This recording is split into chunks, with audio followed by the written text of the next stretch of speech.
네, 하루의 경제 주식 마무리 경주마 시작합니다. 이스라엘과 하마스의 분쟁이 확전되느냐 안 되느냐 이게 현재 증시의 중대 변수인 건 분명해 보입니다. 유가를 다시 끌어올릴 수 있는 이유가 될 수 있기 때문인데 일단 기관들은 길게 가지 않을 거라고 보는 모양입니다. 오늘 강력한 순매수 보여줬고요. 외국인들은 10거래일 넘게 빠져나가고 있습니다. 우리는 그렇다면 어떤 선택을 해야 하느냐 지금부터 세 분께 답을 한번 구해보죠. 세 분 어서 오세요.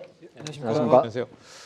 네, 아마 저희 경주마 매일 함께하고 계신 분들이라면 지수가 갑자기 오른다고 해서 과격하게 뛰어들거나 하지는 않으셨을 거라고 생각이 됩니다. 차분하게 신중하게 대응해도 늦지 않을 거라는 생각이 드는데 오늘 장을 보면 마치 지난주의 대자비가 아닌가 저는 그런 생각이 드는 게 초반 상승폭을 또 이렇게 다 반납을 했습니다. 네, 지난주도 아마 연휴 쉬고 나서 열렸던 증시가 참 안 좋았었는데 이번은 지난 연휴보다는 조금 나았던 그림입니다. 미국 증시 움직임도 마찬가지였고 가장 좀 중요하게 바라보는 이제 예를 들어서 국채금리의 상승세라든지 사실 주말에 우리가 연휴 기간 동안에 미국의 고용이 생각보다 잘 나와서 절대 수치는 좀 잘 나왔고 세부 항목으로 들어가게 되면 시간당 평균 임금의 증가가 0.3% 미만에 그쳤기 때문에 무조건 취업자 수 증가만으로 잘 나왔다 평가하지 못합니다만은 그래도 그러한 데이터에 불구하고 연준 의원들이 약간 비둘기파적인 발언에 채권 금리가 안정화되면서 우리 장은 좀 좋았었는데 오늘 장을 보면서 좀 느꼈던 거는 약간 이제 11시부터 장이 좀 꺾였었거든요. 사실은 하루 종일 많은 이야기가 이스라엘 팔레스타인 무력 충돌 이야기겠습니다만은 사실 그 내용보다는 어떻게 보게 되면 투자 심리가 만들어낸 악순환이 좀 크지 않나 봅니다. 11시 정도에 이제 중국 쪽에서 또 비고 위안의 어떤 역의 채권 디폴트 이슈도 좀 있었고 그런 상태에서 이제 5호장으로 넘어가면서 약간 제가 바라본 거는 여전히 시가총액 비중에서는 그 배터리 비중이 여전히 높거든요. 지수를 구성하는 방식에서. 근데 배터리주에서 이제 개인들이 반대 매매를 당한 거죠. 이건 외국인이 산 게 아니라 정확히는 반대 매매를 당한 거죠.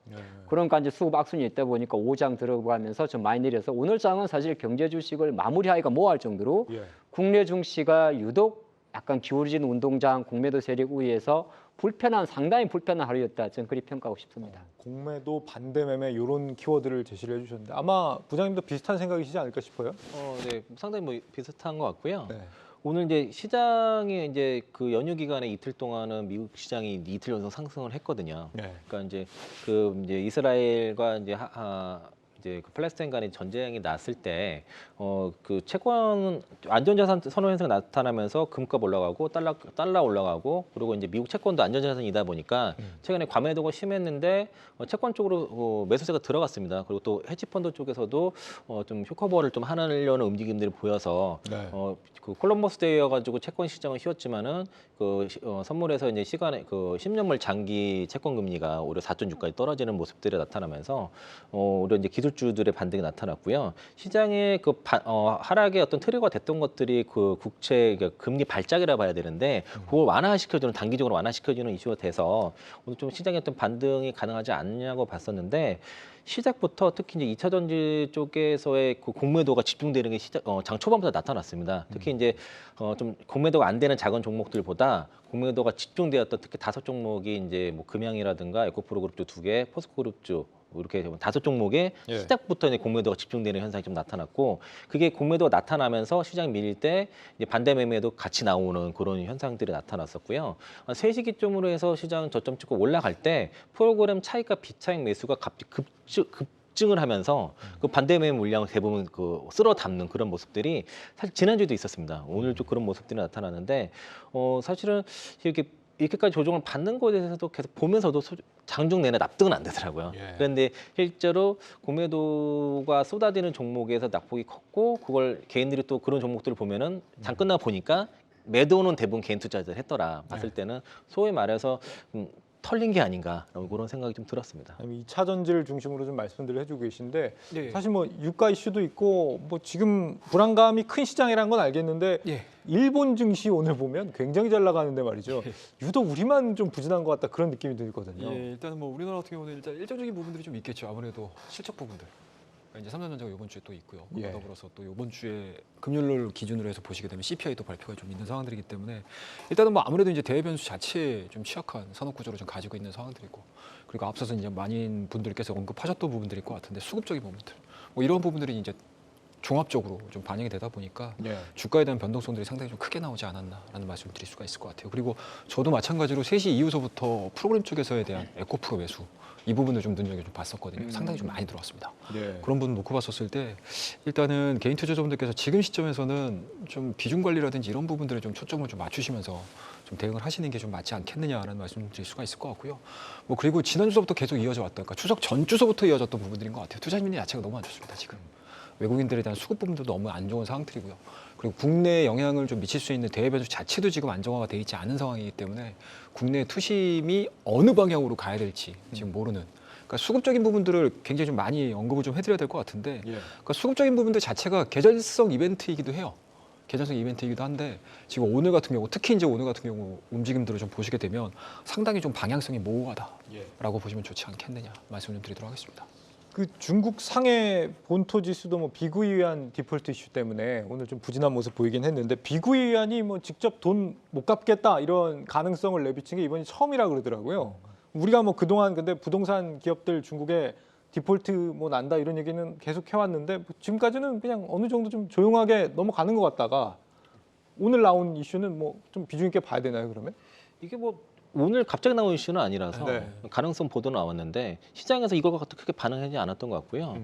보통 이제 이런 부동산 이슈가 나왔을 때 홍콩 증시가 많이 빠지는데 오히려 홍콩 증시 오늘 좀 많이 올라갔거든요. 네. 또 본토도 그렇게 움직임이 좀 크지 않았고, 그래서 이게 이거 가지고서도 시장의 어떤 조정이라든가 하락 리스크로 발생할 것 같지는 않고 알던 내용이고, 그리고 어떻게 보면 정부에서 막아주겠지라는 생각들이 있는 것 같습니다. 그래서 이게 이제 크게 오늘 뭐 뉴스는 나왔지만은 시장에서 반응한 이슈는 아니었다고 보고, 그리고 이것 때문에 빠졌다기보다도 저는 그냥 개인적으로 이게 이제 거래량이 지금 급감을 하고 있거든요. 예. 종목들이. 그래서 이제 매수세가 대부분 이제 종목들 가지고 버티는 구간에서는 이제 신규 매수세가 좀 적다 보니까 조금만 매도가 나오도 이제 그 종목이 많이 빠지고, 여기에 따라서 반대 매매도 같이 나오면서 기계적으로 프로그램 매도가 나오는 일들이 벌어지면서 주가가 좀 조정받기 때문에 이 변동성은 크지만은 주가가 거의 그 거래량의 바닥 구간에서는 지금 저점 구간에 오지 않았나 싶기도 하고, 예. 그리고 코스닥 같은 경우는 지금 DMI 플러스가 거의 그 뭐 2, 3 막 이런 식으로 그 과매도 구간이 계속 오랫동안 지금 지속되고 있고요. 예. 코스피도 그 RSI 지표 자체도 지금 과매도 구간이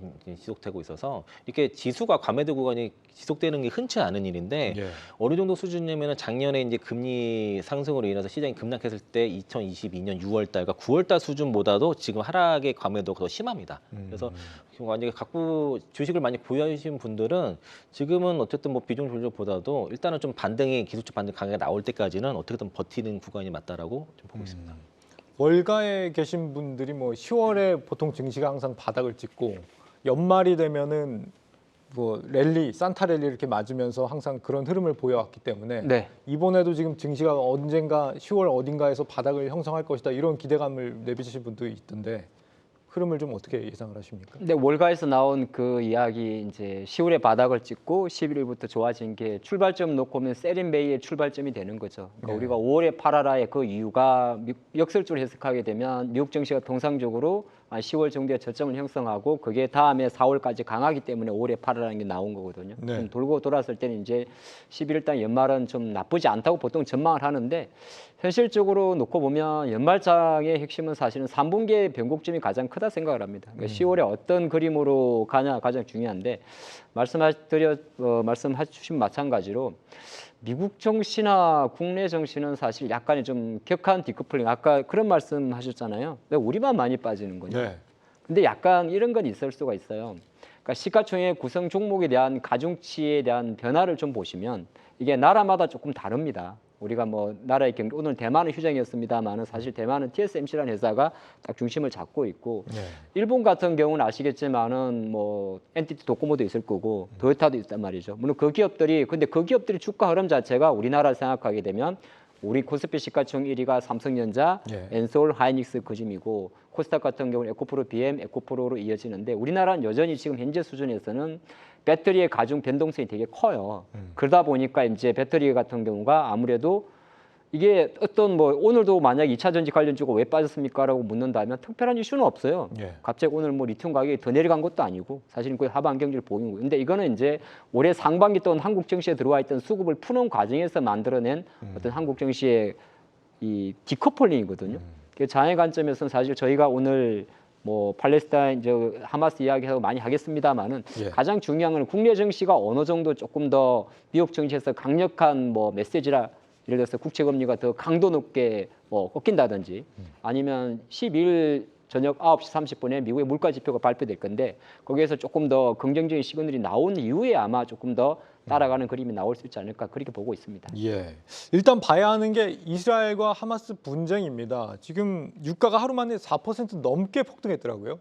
그걸 폭등이라고 봐야 될 거는 좀 의문이고요. 유가 원래 보정색이 셉니다. 그래요? 예전에 뭐 하루 뭐 30% 이상도 움직임도 있었기 때문에 뭐 10% 두 자릿수 올라간 게 아니기 때문에 폭등하기는 좀 어렵고요. 아마도 이제 이스라엘과 이제 팔레스타인 지역이 원유가 나는 이제 지역이 아니기 때문에 좀 네. 제한적이었던 것 같고 시장이 우려하는 거는 이게 이제 이란이라든가 뭐 그런 이제 쪽에 참전이 되면서 확정이 되는 거를 경계하는 것 같고요.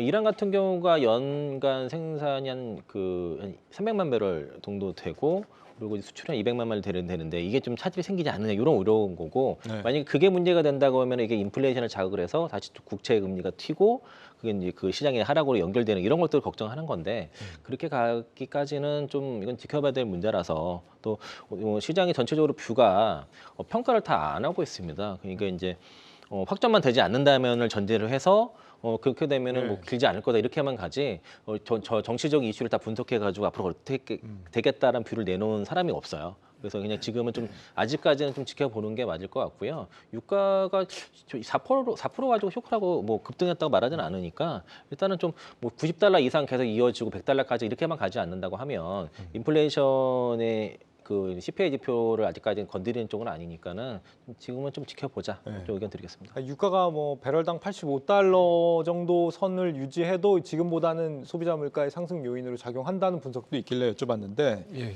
일단 확정 가능성이 있느냐 없느냐를 따졌을 때 이제 뭐 이 부분을 우리가 보는 이유가 하마스의 무기 지원을 이란이 해줬다는 의혹이 나오고 예, 그렇습니다. 그 의혹 때문에 지금 뭐 바이든 대통령도 굉장히 좀 공격을 받고 있는 난감해하죠. 예. 상황인 것 같더라고요. 이란하고 미국이 화해 무드였던 이유는 사실 이란이 기름을 국제유가를 좀 낮춰주기 위해서 예. 기름을 좀 시중에 풀어주기를 바란 미국의 마음이 있었던 거잖아요. 예. 이 상황에서 미국과 이란의 관계가 다시 좀 화해 무드가 깨지는 게 아니냐 이런 걱정들이 있는 거예요. 아니 뭐 틀어질 일은 거의 없을 것 같지 않나라는 생각을 좀 가지고 있습니다. 일단은 뭐 이란도 이 사태가 좀 발생되자마자 막바로 바로 이제 우리는 아니다라는 쪽으로 이제 보도를 지금 낸 상황이기 때문에 네.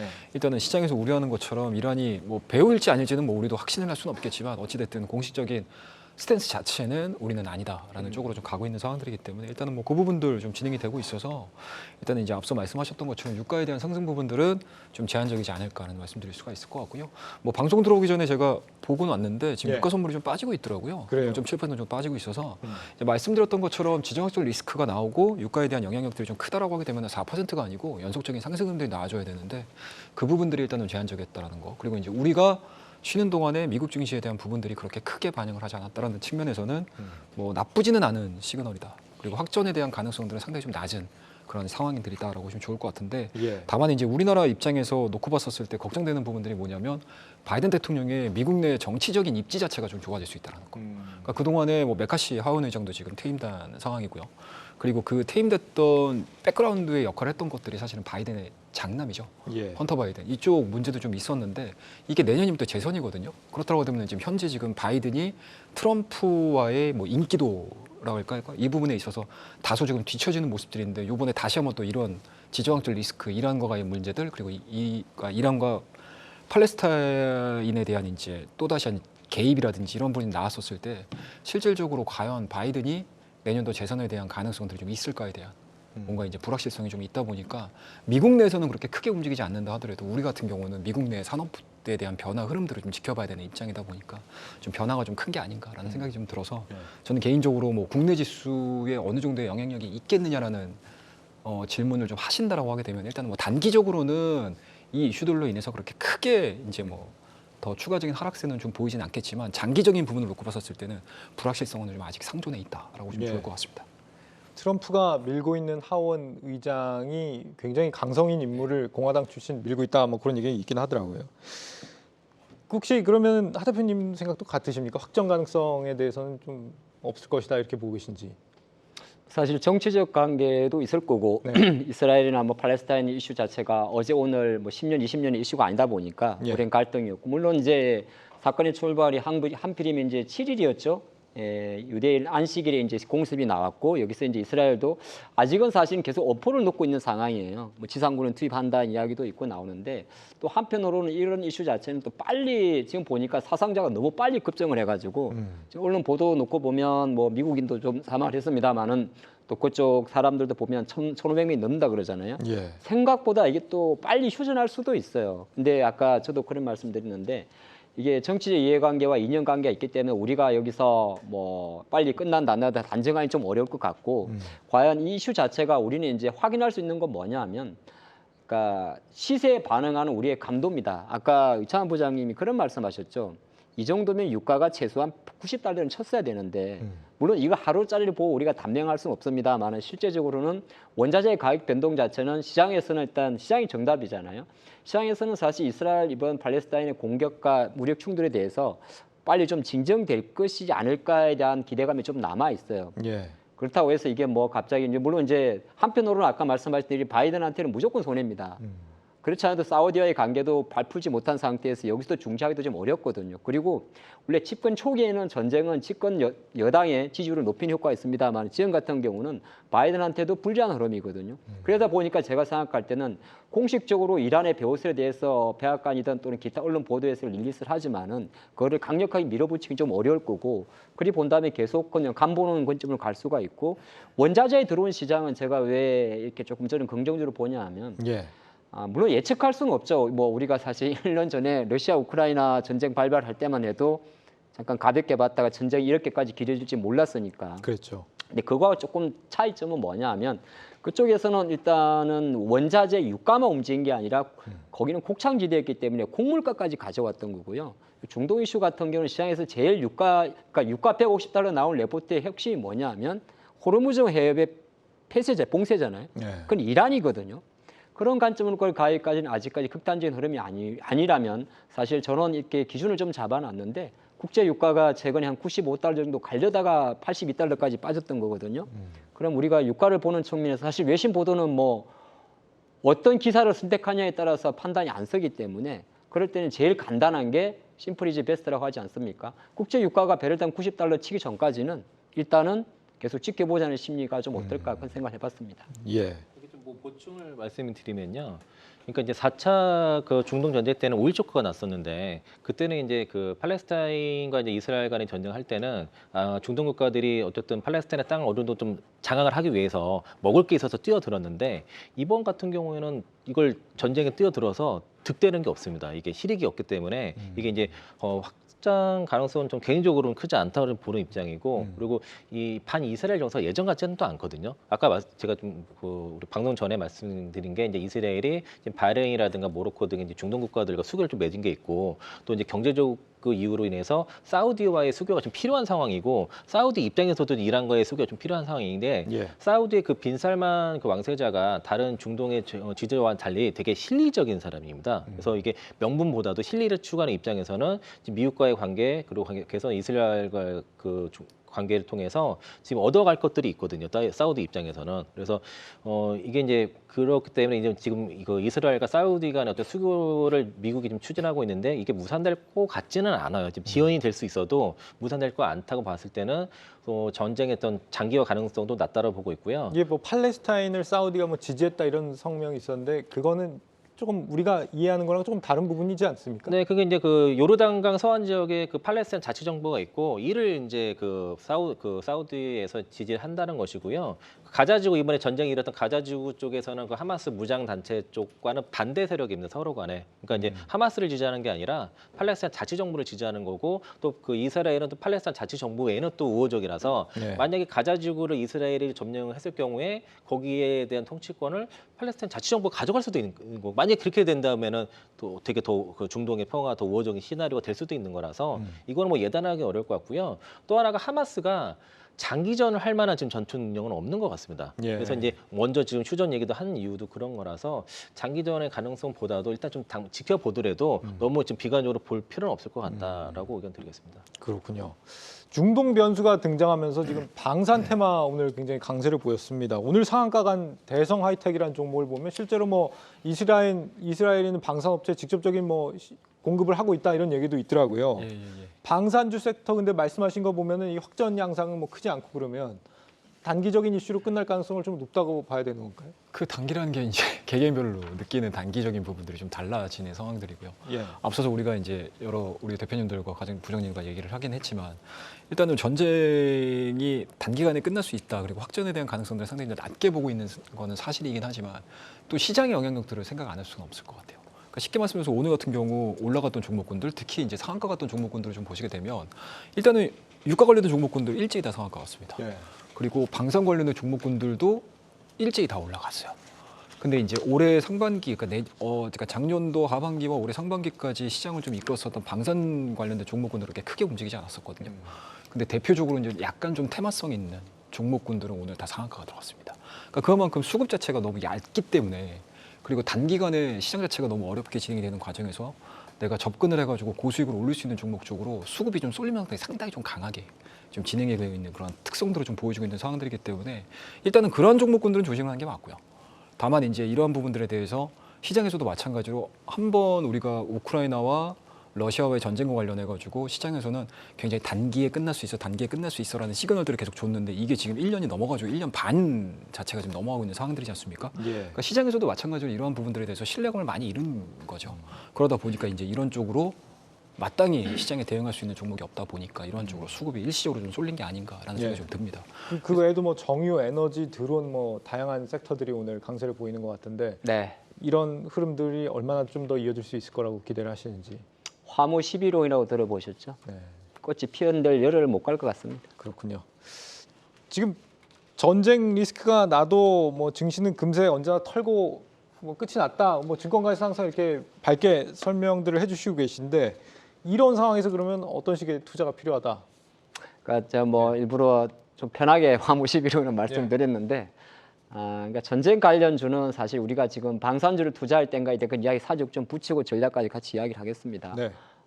이제 이런 테마주들이 어떻게 보게 되면 뉴스에 반응하는 테마거든요. 그러니까 석유 유가 관련주도 어떻게 보게 되면 사실 유가 오른다고 해서 정제 마진이 갑자기 좋아지는 거 아닙니다. 그러다 보니까 정유주 움직임은 좀 덜하고 시장에서 상한가를 형성하는 종목들은 대부분이 사실 기름 오르는 거 그렇게 상관없는 회사들이에요. 그게 테마주죠. 테마주는 실적 없이 상관없는 거니까. 전쟁도 마찬가지. 오늘 같은 경우는 예를 들어서 우리가 사실 폴란드와 2차 계약 성사가 조금 지연돼 있는 상태였거든요. 그러니까 방산주 주가 상반기 좋았습니다만은 일단 중동 이슈다 보니까 제일 아침에 제일 먼저 반응하는 게 아무래도 자주포였겠죠. 그럼 LIG 넥슨이라든지 한에어로스페이스 이런 종목이 많이 반응을 했는데 정작 이 종목들의 흐름 자체는 시장 이슈에 눌려지면서 약간 전강 후약으로 마감을 하고 오히려 이제 작은 주식들 뭐 시가총액 작은 종목들이 약간 올랐기 때문에 올랐는데 사실 이거는 뭐겠냐 우리가 계속적으로 만약에 중동 쪽으로 일정 부분 계속적으로 뭐 우리 지금 현재 우크라이나나 폴란드 쪽으로 납품하는 것처럼 그걸 계속 가져가고 있으면은 연속성을 좀 가져갈 수 있는데 그게 아닌 상태이기 때문에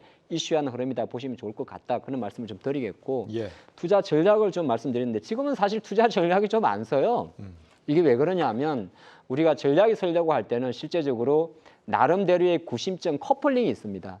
근데 지금 약간 한국 증시가 물론 이제 일정 부분 오늘은 조금 내일은 아마 또 정상화될 수가 있어요. 그러니까 정상화되는 과정을 보면서 좀 전 전략을 세워야 될 것 같고 지금 이제 뭐 현금화 아니 뭐 다 물렸는데 뭘 자꾸 현금화를 하라고 나는 물어보는지 모르겠어요. 물론 이제 지금이라도 손실을 줄이는 뭐 더 나쁠 포트폴리오 것 같아서. 조정을 할 수는 있겠죠. 현금화를 하라는 거는 맞지 않는 타이밍인 것 같고. 그거 다 쓸데없는 이야기입니다. 우리가 보통 보고서에서 보면 포트폴리오 리밸런싱 이런 이야기를 하는데 우리가 국민 뭐 천조를 운영하는 국민연금도 아니고요. 개인 이 방송을 보시는 많은 분들이 개인 투자분들 최소 5개에서 10개 이상의 종목을 갖고 있고 이미 지금 상태에서 주식을 하고 있으면 데이 트레이드 아니면 대부분이 손실 구간이에요. 그럼 포트 리밸런싱이라든지 종목 같은 경우는 시장은 어쨌든 내일도 내려갈 것 같습니다만은 생각보다 또 아까 앞에 말했던 뭐 예를 들어서 뭐 연준 오늘 밤에 당장 미국의 연준 의원이 조금 더 긍정적인 발언하면서 국채 금리가 확 튀고 유가가 1, 2달러만 떨어져도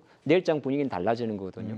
그래서 현금화를 하기 시기에는 저는 좀 늦었다 생각을 하는 사람이고 할 때는 있겠죠. 그건 언제냐면 시장이 최소한 하락폭의 30% 정도는 되돌립니다. 그 시점에 빨리 오르는 친구가 있을 거고 좀 늦게 오르는 친구가 있을 거예요. 뭐 제가 지금 바라보는 관점에서는 지수가 먼저 빠졌을 때는 지수 관련주가 먼저 올라옵니다. 그는 공식이거든요. 그럼 지수가 내려갈 때 가장 중심에 섰던 그 섹터가 먼저 올라오는 강도를 보고 거기에 이제 어느 정도 예를 들어서 중국 관련주 최근에 안 좋지 않습니까? 예. 중국 소비주들 그런 종목들이 좀 약하다면 이제 그런 종목에 대한 리밸런싱이라서 리밸런싱도 장이 어느 정도 약간의 비슷한 커플링으로 갈 때 진행해야 된다 그렇게 말씀드리고 싶습니다. 부장님께도 같은 질문을 한번 답변해 드리고 싶습니다. 뭐 정확히 말씀하셨고요. 그러니까 보통 반등 나올 때 반등 약한 걸 먼저 정리하고 강한 쪽으로 옮겨서 이제 포트 압축하는 전략이 맞겠고요. 그리고 저는 이제 그 한 12월 정도가 국내 시장 반등이 좀 제법 강하게 나올 수 있지 않냐 보는 예. 이유가 일단은 그 미국의 임시 그 예산안 그 45일짜리 같은 경우가 이제 다시 이제 결정되는 게 11월 5일이거든요. 이때 이제 셧다운이 되냐 마냐가 12월 5일자고 또 이제 FOMC 11월 FOMC 때 금리 인상이 될지 말지 결정되는 것도 이제 11월 딱 지나서 그러면 이제 12월 달의 이슈가 어쨌든 금리 인상 사이클 끝나는 시점이 12월이고 미국의 임시 그 예산 아까 말씀드린 그런 불확실성도 이제 이벤트가 끝나는 일정들이 대부분 12월 달이고요.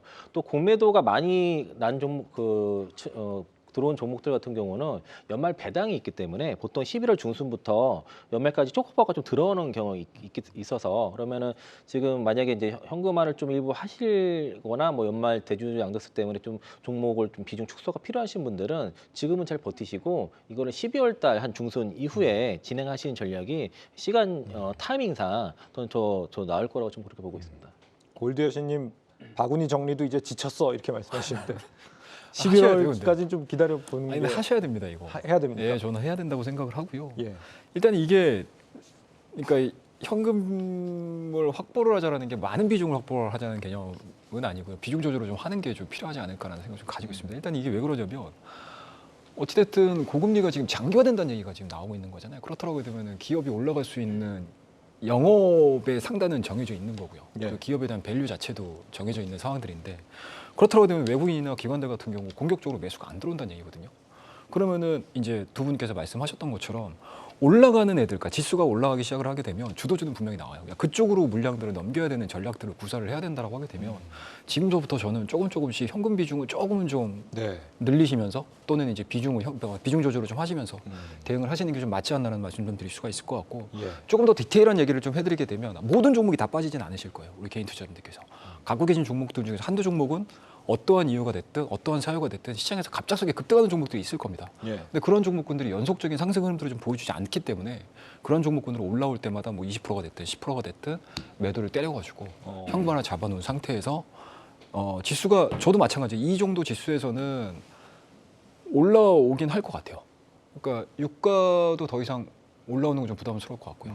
그리고 말씀하셨던 것처럼 시장이 어렵게 진행이 되다 보니까 채권에 대한 수요 부분들이 또 나올 수 있는 상황들이어서 그렇다고 되면 지금 문제가 되고 있는 채권 금리도 단기간에 좀 삘릭 빠질 거고요. 그렇다고 하면 그때 당시에 지수는 빠르게 올라올 때 그때 이제 튀어 올라올 수 있는 종목군들이 실질적으로 시장의 주도주가 될 가능성이 높기 때문에 그쪽에 태워놓고 그런 종목군들이 리바운드 나오게 되면 예전처럼 신고가라고 이러지는 못할까는 얘기죠. 그러니까 금리 자체, 시중금리 자체가 계속 좀 높은 상태에서 유지가 되는 거니까. 그럼 상단까지 올라가는 거를 대응을 하는 그런 전략들을 좀 수립을 해놓으시는 게 지금 현 시점에서는 좀 가장 좀 현명한 방법이지 않을까 저는 생각을 하고 있습니다. 디테일한 제안이신 것 같습니다. 그러니까 장을 좀 그 움직임을 보면은 이제 어떤 느낌이 받냐면은 네. 그러니까 최근에 채권이 되게 매도가 되게 셌거든요. 굉장히 과매도가 일어나는데 보통은 그 미국에서 채권의 매도세가 많이 나오면은 그 자금이 그 정상적으로 원래 신흥국으로 가져야 되거든요. 근데 지금은 이제 금리 인하 사이클이 아니다 보니까 이게 달러로 다 가더라고요. 자금이 전부 다. 그래서 이제 그러니까 채권 금리 그 국제 수익률 튀고 달러도 같이 튀고 가면서 이게 이제 신흥국 증시에는 좀 안 좋은 그런 영향을 붙이고 있고요. 특히 이제 환율이 튀는 과정에서는 이제 그 대형주 특히 삼성전자든 LG 에너지솔루션이든 코스피 쪽의 종목들 특히 이제 시가총 상위 종목들은 지금 외국인이 지속적으로 매도를 좀 하고 있는 게 예. 이게 이제 아직까지는 금리 인상 사이클이 끝나지 않은 때문에 그런 것 같고요. 그래서 이제 약간 이런 그 베팅이 그 채권 쪽으로도 저 하방 패턴 세게 지금 뭔가 좀 매도세가 들어왔고 예. 환도 상방으로 좀 세게 배팅이 들어왔어요. 약간 투기성 자금들이 그렇게 지금 이게 금리 인하 사이클 가기 전에 한번 제대로 한번 수익을 내려는 그런 움직임이 나는 것 같고요. 예. 이게 오래 가긴 어렵다고 봐서 올해만 좀 지나가게 되면은 뭐 금리도 그렇고 환율도 그렇고 정상적으로 이제 금리 인하 사이클로 가게 되면 환율도 떨어질 겁니다. 그러면은 그때부터는 국내 증시도 외국인들이 본격적으로 매수할 가능성이 있기 때문에 네. 저는 올해 연말부터는 좀 장 반등을 좀 예상하고 있습니다.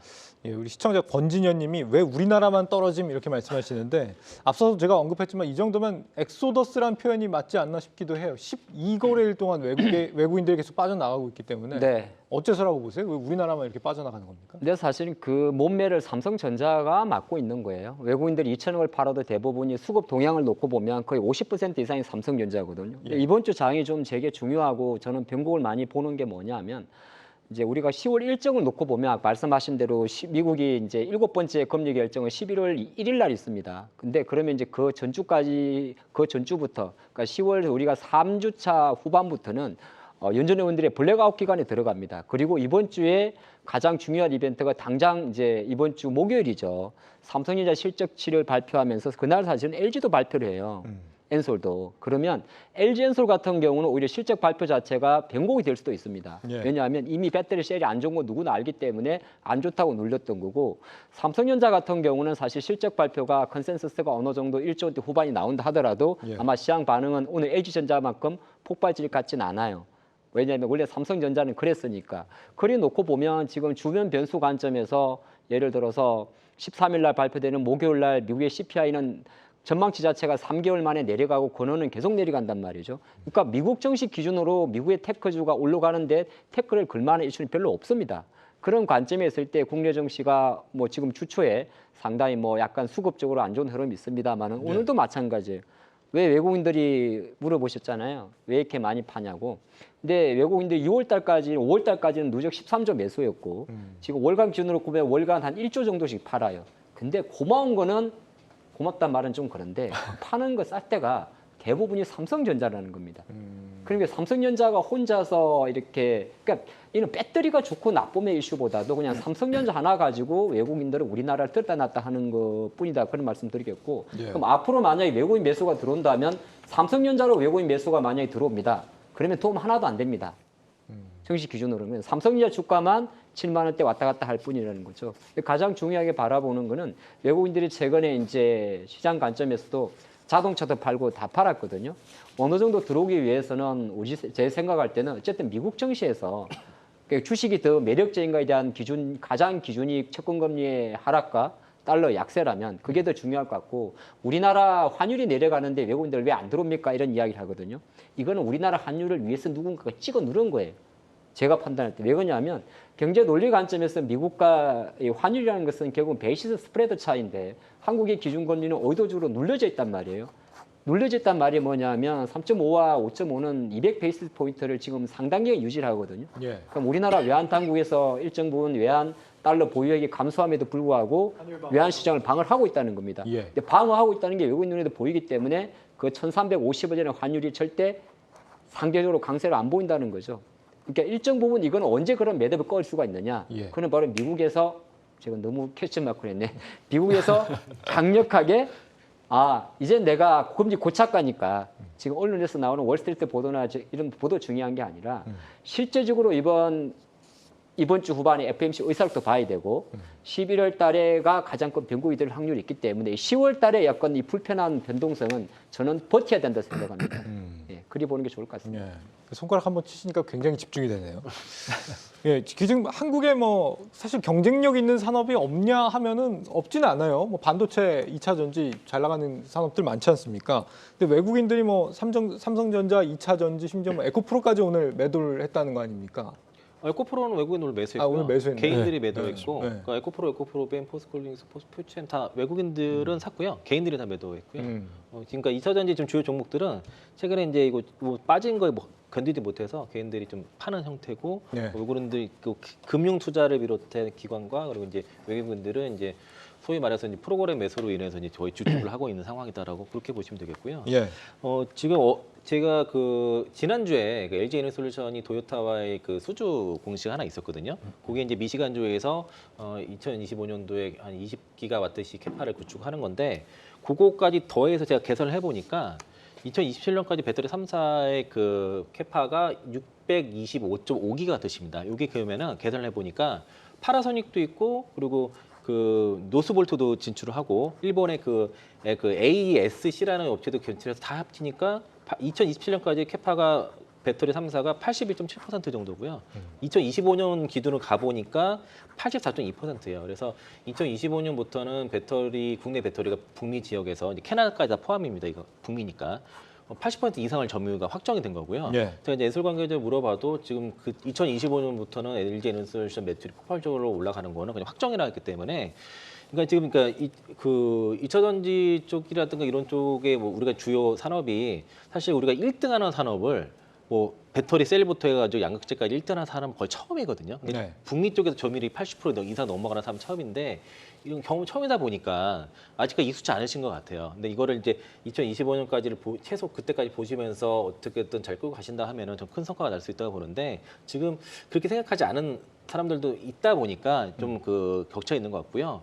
또 오늘 좀 들었던 얘기가 좀 기관 사이드 쪽에서 공매도를 한번 제대로 한번 해보자 이런 얘기 좀 나왔다고 해요. 그래서 이참에 한번 2차전 죽여보자 이런 얘기도 있다 하니까 뭐 가신 분들은 미래 성장성 보시면서 예. 아까 말씀하신 것처럼 하 대표님 말씀처럼 좀 잘 버텨야 된다라고 보고 있습니다. 우리 시청자분들이 아직 의문이 안 풀리신 것 같아요. 하마스가 한국을 공격한 거냐? 이렇게 물음을 던지실 정도로 예. 왜 한국만 떨어지는 거에 대한 취약하죠, 뭐. 네, 그러니까 대외 변수에 취약한 구조를 좀 가지고 있기 때문에 뭐 어쩔 수 없는 상황이지 않을까라는 생각 좀 가지고 주시면 될 것 같아요. 그러니까 쉽게 생각했으면 좋겠어요.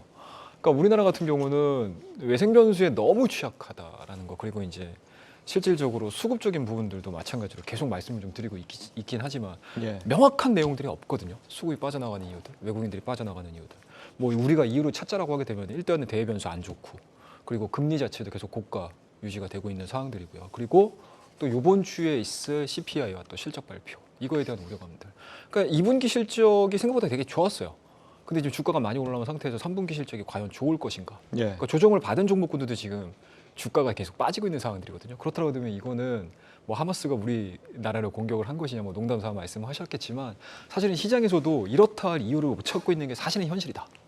다만 여기서 이제 우리가 좀 대응을 할 수 있는 부분들은 말씀드리게 되면 이러한 상황들이 일시적일 것이냐 아니면 중장기적으로 가져갈 것이냐 그렇다고 되면 현재 지금 진행되고 있는 외생 변수에 대한 스토리들 그리고 이스라엘과 이제 팔레스타인 지역에서 진행이 되고 있는 외생 변수로 인한 부분들은 예. 시장에서는 녹아 있다. 그렇다면 이거를 반등시킬 수 있는 요인들을 찾아가지고 대응을 하시는 게 좀 맞지 않나. 그리고 이렇게 주가가 많이 빠진 상태 그리고 오늘과 같이 이제 수급적인 요인들로 인해 주가가 빠졌을 때 과연 어떠한 종목이 가장 먼저 튀어 올라올 것인가. 그리고 CPI 부분 당연히 생각을 하셔야 될 것 같고요. 그리고 삼성전자 실적 부분들 당연히 생각을 하셔야 될 것 같고요. 삼성전자는 뭐 실적이 좋게 나와도 주가가 움직이지 않고요. 네. 실적이 나쁘게 나와도 주가가 움직이지 않습니다. 말씀하셨던 것처럼 전체적으로 실적에 의해서 좌지우지되는 종목들은 아니고요. 이 삼성전자 실적 부분들로 인해서 과연 우리나라 소부장 관련된 기업들의 리바운딩이 빠르게 진행이 될 것이냐 이 부분들만 좀 체크를 좀 하시게 되면 저는 개인적으로는 뭐 잘 대응하실 수 있는 전략들이 좀 수립이 되시지 않으실까 예. 생각을 하고 있습니다. 삼성전자 얘기를 여쭤보기 전에 이창환 부장님께 질문들을 많이 하시는 것 같아요. 에코프로 AS를 좀 해달라. 지금 80만 원대 아래로 내려와 있기 때문에 혹시 어떤 뭐 견해를 갖고 계신지. 근데 제가 방금 뭐 말씀드린 것처럼 네. 2025년까지는 최소 들고 가시면 될 것 같고요. 그 이코프로 그룹 쪽뿐만 아니라 다른 이제 2차 전지 쪽에서 이제 회사가 있는 기업들은 뭐 그게 안 되신다면은 투자 어려우실 거예요. 왜냐면 이게 너무 이제 그 흔들 수 있고요.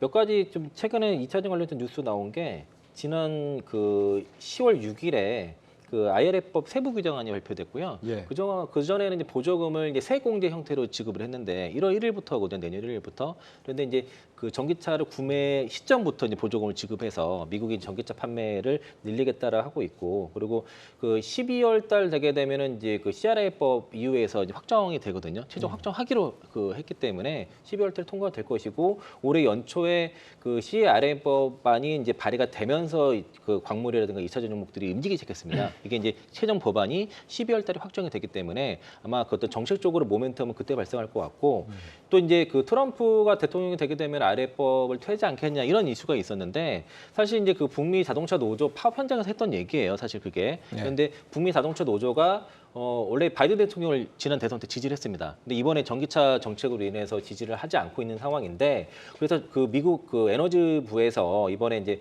그 내연기관차 가 이제 하이브리드라는 전기차 공장으로 전환할 경우에 약 120억 달러를 지원하겠다. 자금 지원에 대한 계획을 발표를 했고요. 바이든 정부가. 네, 그리고 배터리 공급망에 대해서도 4조 이상 지원하겠다는 게 이게 그 자동차 노조를 그 겨냥해서 한 지원책이라서 만약에 이제 그 자동차 노조가 다시 이제 파업이 잘 마무리가 되고 현재 뭐 지원 같은 경우 협상이 됐다고 하고요. 마무리가 되면서 바이든을 다 지지하게 되면은 트럼프 노이즈는 다시 없어지게 될 것이라고 좀 보고 있고요.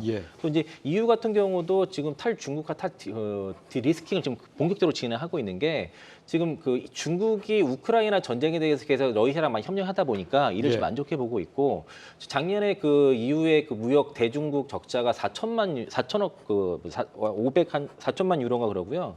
대략 568조가 뭐 이 정도 되거든요. 그러니까 이런 적자가 많이 심화되다 보니까 전기차 이제 보정 조사부터 해서 이런 시작이 된 거고 또 중국 업체들이 뭐 공장 짓겠다고 해놓고서 실제로 안 짓거나 뭐 그 채용도 중국 사람들 채용하다 보니까 이런 이제 이유에서 가만두지 않으면서 뭐 첨단 기술에 대한 수출 규제라든가 여러 가지 지금 방안들이 났기 때문에 2차 전지 섹터 같은 경우에는 장기적으로 보시면은 그 북미의 그 미국의 북미라든가 그 전기차 지원 정책이라든가 IRA법 이후에 그 전기차 지원 정책, 그 탈중국화 디리스크 이런 상황들이 적어도 2025년 좀 길게는 2032년까지는 국내 배터리 업체라든가 2차 전지 업체들한테 유리한 정책 환경입니다. 그래서 장기적으로 보시면은 문제될 게 없습니다. 지금 조정은 없으신 분들한테는 계속 분할해서 매수 기회가 될 것이라고 보고 있고요. 현금이 없어서 종목을 갖고 있다 하면은 최소 2025년까지 버티시면 됩니다. 단기적인 이슈에 너무 일일이 하지 말라는 말씀을 주셨고요. 반도체 얘기로 다시 돌아가서요. 삼성전자 앞서서 이제 뭐 실적에 따라서 오르거나 내리는 종목이 아니다 이렇게 말씀을 주셨는데 이제 내일 실적이 나오지 않습니까? 뭐 그 전후에서 뭐 어떤 예상을 하시는지도 궁금하고 실적에 대해서. 제가 궁금한 건 이제 컨센서스는 국내 증권사 대략 1조 원대 후반 정도, 좀 높게 보면 2조 원대 초반까지 있더라고요. 근데 그 말은 이제 앞으로 이제 실제로 지난 두 개 분기 연속 거의 4조 원대 이상의 적자를 보였기 때문에 이제 바닥 이게 감산 효과일지 아니면 최근에 낸드 가격 올린 건 이런 효과일지를 알 수는 없어요. 근데 중요하게 바라보는 거는 삼성전자가 컨센서스를 만약에 조금 넘는다 하더라도 지금 전체적인 시장에서는 지금 현재 만약에 삼성전자의 실적 전망치 자체 추정치겠죠. 추정치가 뭐 1조 원대 후반, 2조 원대 나왔다는 건 이는 수요에 대한 이슈보다는 공급 쇼티지에 대한 가격 효과거든요. 그러니까 Q가 많이 늘어나서 흑자를 보이는 건 아니기 때문에 시장의 전망은 조금 해일 수가 있는데 일단 이건 어떤 이슈냐면 시장에서 반도체가 정말 바닥을 찍을까 말까 그리고 중요한 거는 그게 정말 돌아설지 말지는 수요에 달려 있으면 그 수요라는 건 미국도 있고 중국도 있지 않습니까? 근데 중국은 최근에 보면 계속 수요가 안 좋아요. 오늘도 제가 아까 비교 유한 외에도 중국 증시에 빠진 이유를 봤더니 중국이 한 8거래일 정도 연휴를 보였잖아요. 국경지열 데이터가 그렇게 기대치만큼 썩 잘 나온 건 아니더라고요. 19년 대비해서는 잘 나오긴 했는데 거기에 대한 실망 매물도 없지 않아 있었던 것 같고 미국도 마찬가지입니다. 결정적으로는 정말 엔비디아라든지 다시 상반기처럼 뭐 애플이라든지 메타라든지 아니면은 MS라든지 이런 기업, 아마존 심지어 아마존까지 수요에 대한 강력한 시그널을 줘야 되는데 그 시그널을 언제 우리가 확인할 수가 있냐면 그게 바로 10월 마지막 주 정도에 다 몰려 있습니다. 10월 마지막 주요? 왜냐하면 그게 실제적으로 미국의 실적 시즌이 이번 주부터 이제 JP모건의 금융주가 들어가는데 대부분 테크주가 10월 마지막 주 전주에 포진돼 있거든요. 그렇기 때문에 10월 증시는 생각보다 10월 15일 그러니까 이번 주까지는 어떻게 보게 되면 뭐 이런 이스라엘 이슈도 좀 나왔습니다만은 사실 가장 변곡의 흐름이 좀 될 수가 있고요. 그래서 삼성전자의 실적 발표는 실적 당일에 대한 만약 1조 원, 또 만약 2조 원 정도 나오면 저는 좀 좋게 보거든요.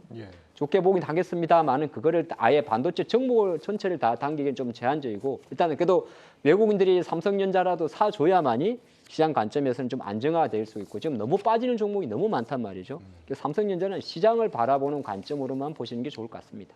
업황이 개선되곤 있는 건가요? 지금 뭐 반도체 가격이 올라가고 있다고는 하는데 점진적으로 그게 이제 감산을 공급 측면에서 감산을 해서 나오는 건지 아니면은 수요가 좀 받쳐줘서 그러는 건지. 일단은 뭐 지금은 감산 측면이 크죠.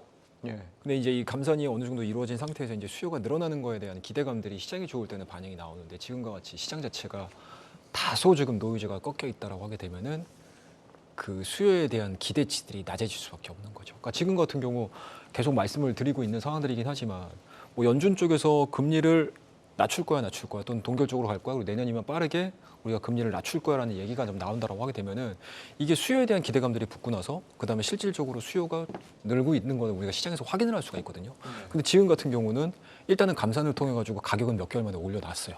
근데 여기서 이제 수요가 붙어가지고 실질적으로 관련된 종목군들 대장주들이 좀 치고 올라가야 되는데 지금 엔비디아 같은 경우도 좀 보시게 되면 미국 시장에서 못 올라가고 있는 상황들이거든요.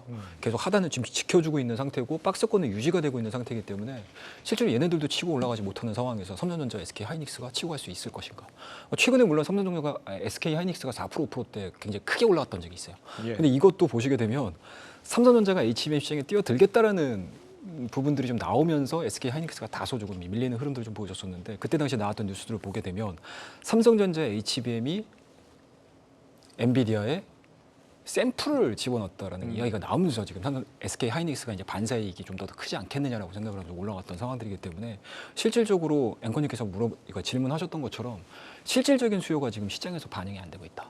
그렇다고 되면 지금은 매크로 변수가 확실하게 뭔가 이제 천정을 뚫어줘야지만 예. 이러한 이제 테크 관련 종목이라든지 그리고 시장에서 이제 민감, 그러니까 시클리컬 업종이라든지 경기 민감주들에 대한 업종들이 빠르게 움직일 수 있는 여건이 만들어진다라고 보시는 게 좀 맞지 않나 생각하고 있습니다. 연초 때만 해도 반도체가 뭐 올해 한 2, 3분기 정도에 바닥을 찍고 올라갈 거다 이런 기대감들이 있었고 실제로 뭐 5만 전자가 6만 전자가 됐으니까 올라가긴 했는데 기대만큼은 못한 그런 상황인 거잖아요. 앞으로 흐름을 어떻게 예상하세요? 그러니까 작년 9월 저점 찍을 때가 이제 감산이 시작이 됐었던 거고요. 그 세 번의 저점 찍은 게 다 감산 이슈로 이제 바닥을 찍었는데 예. 올해 5월달에 잠깐 올라갔던 게 일부 고객사 재고 감사가 확인되면서 이제 재고 감사 사이클로 넘어가는 것처럼 느껴져서 올라갔다가 다시 또 감산이 또 나왔거든요. 마이크론, 하이닉스, 삼성전자 다 감산 얘기 나오니까 지금은 감산 사이클이 끝나지 않았습니다. 그러니까 보통 이 반도체를 사이클 산업이라 봤을 때는 감산 그리고 고객사 재고 감소 그러면서 실적으로 연결되면서 이 3단계 사이클로 가는데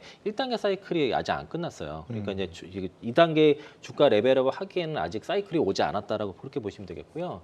또 하나가 지금 엔비디아의 그 HBM 실적이 지금 2분기 피크아웃설이 좀 있습니다. 이게 이제 그동안 이제 필요에 의해서 재고를 많이 이제 주문했다가 예. 이게 어느 정도 정체기에 들어간다는 게 올해 하반기에는 그럴 가능성이 있어서 그 HBM 실적, 엔비디아 2분기 실적 피크아웃에 대한 우려가 있고 또 그리고 지금 그 금리 인상이 이제 9월 점도표에서 내년도 4번에서 2번으로 줄어들면서 글로벌 유동성 증가량이 예상보다 올라가지 못하고 중국 쪽이라든가 여러 수요들이 생각보다 따라오지 못하다 보니까 우리 삼성전자의 그 어떤 주가에 대한 흐름이 하반기에 좀 그 업사이드 쉽지 않겠다는 얘기도 있고 또 하나가 또 그 아까 그 내년도 같은 경우에 특히 삼성전자 같은 경우는 파운드가 되게 중요한데 예. 인텔이 2나노 공정이 내년에 나오고 내년도에 1.8나노가 나오거든요. 인텔이 그게 실제로 가능해요? 네, 지금 미국에서 밀어주어서 그걸 하겠다고 지금 발표를 한 상태고 삼성전자도 내년에 2나노가 목표 이제 발표를 할 겁니다. 이게 서로 예. 경쟁이 붙어서 지금 그 TSMC 같은 경우가 지금 점유율이 사실 파운드리 쪽 1인데 올해 작년에 그 삼성전자가 파운드리 점유율이 20%까지 됐다가 예. 올해 이제 1분기 때 9.9%, 이 2분기 때 11% 정도까지 지금 반토막이 났거든요. 근데 이제 인텔까지 붙게 되면은 파운드리 쪽에서의 어떤 그 점유율이 올리는 게 쉽지 않은 상황이라서 예. 지금 저는 개인적으로 삼성전자 쪽은 지금 투자를 하기에는 좀 만만치 않은 일정들이 있기 때문에 투자보다도 그냥 앞서 말씀하신 것처럼 지수를 그냥 참고하는 정도로만 용도 쓰시고 이쪽 투자 피해야 된다 보고 있고요. 그래서 올해 하반기는 반도체 쪽은 투자 좀 조심해야 된다. 특히 이제 그 엔비디아의 실적 단기 피크아웃의 가능성이 있기 때문에 일단 반도체 조심하자 의견 드리겠습니다. 예, 반도체 조심하자 말씀 주셨고요. 오늘 지금 삼성전자가 이제 내일 실적이 발표가 되고 오늘 보니까 이제 LG전자가 실적을 네. 발표를 했잖아요. 어닝 서프라이즈가 나왔단 말이죠. 그러니까 제가 드리고 싶은 질문은 LG전자에 대한 게 아니라 결과적으로 이렇게 보면 이런 어려운 장에서도 실적이 잘 나오니까 주가가 굉장히 강세를 보였단 말이죠. LG전자 사실 주가 그동안 잘 못 가던 주식이었는데 네. 이런 걸 보면 이 앞으로 어려운 시장에서 이 3분기 실적 시즌을 맞았을 때 실적이 잘 나올 만한 종목들을 우리가 좀 미리 좀 매수를 해보는 전략은 어떨까 이런 생각도 들고 어떻게 생각하십니까? 근데 그게 좀 어려운 게 우리가 실적이 잘 나왔다고 평가할 때 정말 시장이 생각하지 못한 서프라이즈 비율이 높으냐 그게 더 중요하거든요. 그러니까 절대치보다 상대치입니다. 오늘 LG전자 같은 경우는 추정치를 발표했습니다만은 거의 1조 원에 육박하는 3분기 영업이익을 보이는데 예. 사실 컨센서스보다 23% 정도 높게 나온 거예요. 그리고 이제 아까 뭐 여러 가지 자막을 통해서 보겠지만은 전장에서의 어떤 제가 본 거는 우리가 뭐 LG전자도 전장 이야기, 백조 이야기 하지 않습니까? 전장에서 사실은 마진율이 좋아졌습니다. 그러니까 마진율이 OPM이라고 이야기하는데 이게 6에서 7% 나왔다고 하는 거거든요. 그러니까 우리가 막연하게 이제 다다음 주부터 우리도 실적 시즌 들어가 있습니다만 중요한 거는 이 서프라이즈율에 대한 이슈가 되는 거고 또 그렇다고 해서 오늘 LG전자의 주가가 연속성에 대해서는 의문점이 있어요. 예. 네, 그렇지만 이제 말씀하신 대로 지금처럼 장이 흔들리고 할 때는 그래도 2분기 실적이 내 실적은 두 가지가 있습니다. 하나는 지금 배터리처럼 선반영 받은 종목들이 실적을 발표하고 할 때 변곡점이 되는지도 하나 보셔야 되고요. 또 좋은 기업들은 최근에 놓고 보면 피부 미용이나 이런 쪽은 꺾이는 모습이거든요. 좋다고 했지만은 주가가 꺾인다 그러면은 다시 그거는 되돌리기는 어려운 겁니다. 그래서 실적 시즌의 주식 투자가 생각보다 조금 어려운데 그 어려운 걸 조금 쉽게 보거나 기준점을 잡기 위해서는 어떤 주가의 최근 흐름 자체가 가장 중요하다 봅니다. 흐름이 주가가 하반 경직을 보일 상태에서 나오는 서프라이즈율은 격하게 반응할 것이고 만약에 주가가 계속 내려가던 수준에서의 서프라이즈는 반짝 반등에 그칠 수도 있다. 저는 그리 보고 있습니다. 알겠습니다.